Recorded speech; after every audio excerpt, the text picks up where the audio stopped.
Hello sporters. Welcome to Endless Sport Time. Many define the greatness of an athlete by his achievements in championships. For example, one of the reasons that made Michael Jordan the greatest player in NBA history, for many fans, is what he did on the biggest stage. Jordan reached the NBA Finals 6 times, and won them all.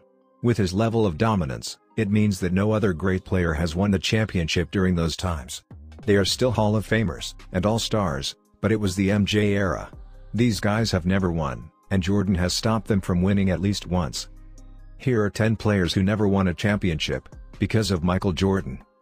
10th position on the list. Shawn Kemp. He may not have been a consistent runner for a long time, but there hasn't been a more powerful forward than Shawn Kemp, over multiple seasons. He got better every season, and reached his peak in 1995-96, with Gary Payton. That season, Kemp averaged 19.6 ppg, and 11.4 rpg, helping the Seattle Supersonics to a 64-18 record. It was the franchise's best shot at a championship, before moving to Oklahoma City. Unfortunately, Kemp met Jordan's ridiculously good team in the finals, 72-10, losing in 6 games. 9. Mark Price. Mark Price is one of the more interesting examples on this list. He never met Michael Jordan in the finals, nor in the conference finals. However, he was a key player for several Cleveland Cavaliers teams that faced the Bulls in the previous round. The most notable of these instances was in the 1988 playoffs, when Jordan eliminated the Cavs with a famous game winner known as the shot. Price was a very good player for the 50-40-90 club. 8. Fernie Hardaway. It was painful for Orlando Magic fans.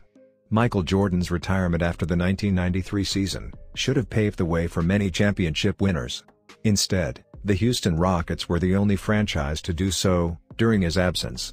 In one of those seasons, Houston defeated Orlando, led by Shaquille O'Neal and Fernie "Penny" Hardaway. The following year, Jordan won another championship, as the Bulls swept Orlando. In the end, Shaq also took the crown, but Penny was stripped of the title. 7. Dikembe Mutombo. Basketball Hall of Famer, Dikembe Mutombo, has been one of the key players for every team he has played for. That's because the legendary 4-time Defender of the Year was in the spotlight. At the 1997 All-Star break, Mutombo said Jordan never dunked him.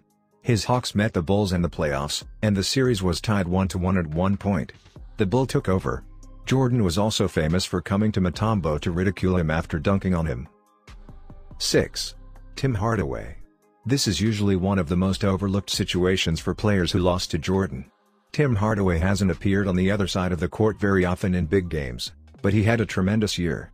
In the 1996-97 season, Hardaway's Miami Heat led the Eastern Conference with a 61-21 record.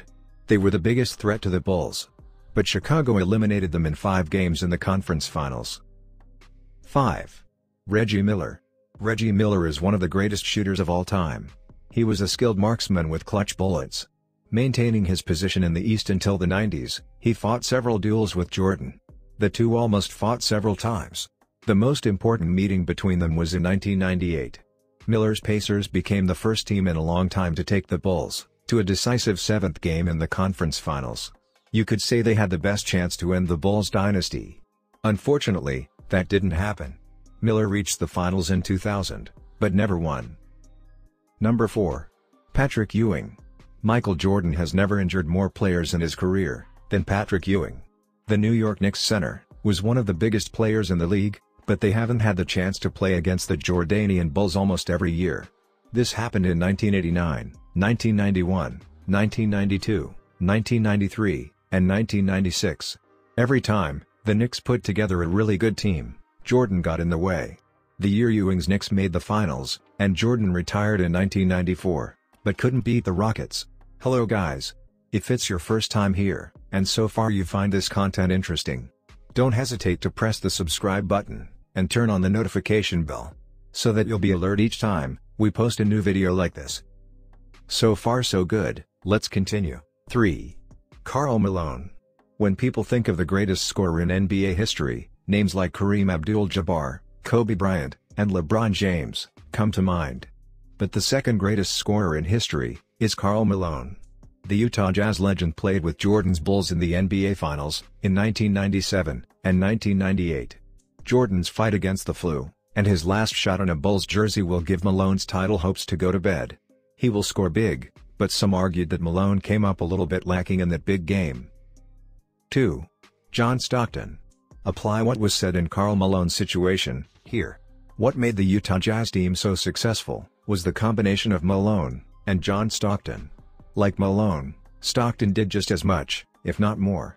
Stockton, for example, is the NBA's all-time #1 in assists and steals, and nobody comes close. If Stockton and Malone had teamed up at different times in league history, they would have been champions. But unfortunately, the duo occurred in MJ era. 1. Charles Barkley. Some believe that the Phoenix Suns, who played against the Chicago Bulls in the 1993 finals, were one of the worst teams in championship history, despite winning 62 games. Regardless of their talent level, they were a threat for a big reason. Charles Barkley excelled that season, and even won the Most Valuable Player, MVP, award. He led the Suns to the finals with Jordan and the Bulls. Barkley was terrific, including 42 points performance. But Jordan averaged 41.0 ppg, and Barkley never came close to the title again. Alright guys, that was a list of 10 great players, who sadly never won a championship because of the big Michael Jordan. What is your impression on this list? Share your thoughts with us in the comments section down below. Also, if you think I left of something, don't hesitate to bring it up. See you all in the next video.